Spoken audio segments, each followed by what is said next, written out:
Hello guys, जिन्होंने अभी तक आरआरबी ग्रुप डी का अप्लाई नहीं किया है तो उन लोगों का बड़ा दिक्कत का सामना करना पड़ रहा है। কথা হল যে আপোনালোকে এপ্লাইটো কেনেকৈ কৰিব।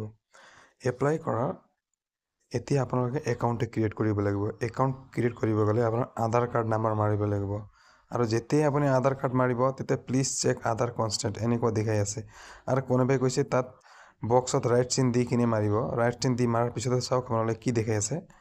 ৰাইট চিন দিয়াৰ পিছত যদি আমি গেট আধাৰ অ'টিপি কৰোঁ তেন্তে আমাকো এইবিলাক একোই নেদেখায় আৰু ৰাইট চিনটো আমালোকে উঠাই দিওঁ তেন্তে প্লিজ চেক ইউৰ আধাৰ। মানুহে ভাবি আছে মোৰ আধাৰৰ কিবা প্ৰব্লেম নেকি। এইটো একোই নহয়, আপোনাৰ আধাৰৰ প্ৰব্লেম নহয়। এইটো আপোনালোকে যদি আপোনালোকে 3-4 বাৰ এনেকৈ কৰি থাকে তেন্তে এনেকৈ লোডিং মাৰি দিব। কালি আবেলিৰ পৰা ট্ৰাই কৰি আছোঁ কিন্তু এতিয়ালৈকে মোৰ এটা ষ্টুডেণ্টৰ একাউণ্টে ক্ৰিয়েট কৰিব পৰা নাই। যদি এনেকৈ হৈ থাকে তেন্তে আমাৰ যেহেতু এপ্লাই কৰা সময়সীমা এইটো বঢ়াই দিব লাগে আৰু আপোনালোকে টেনশ্যন কৰাৰ একো দৰকাৰ নাই। এইটো ছাৰ্ভাৰৰ ইছ্যু হয়, এইটো সোনকালে ঠিক হৈ যাব আৰু ইয়াৰ কাৰণে আপোনালোকে আপোনাৰ আধাৰ কাৰ্ড বেয়া নহয় আমি অপেক্ষা কৰিব লাগিব।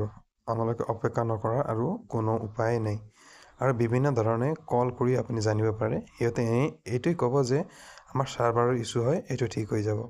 इसलिए बोल रहा हूँ आप लोग वेट कीजिए, तो आपका ये जो इशू चल रहा है वो ठीक हो जाएगा। हम चाहते हैं कि आप लोग निश्चय आरआरबी ग्रुप में अप्लाई कर पाएँ और सभी स्टूडेंट को अप्लाई करने का मौका मिले। इसलिए इसका जो समय सीमा है वो बढ़ा दिया जाए, बस हम यही चाहते हैं। इसलिए वीडियो में बने रहने के लिए धन्यवाद।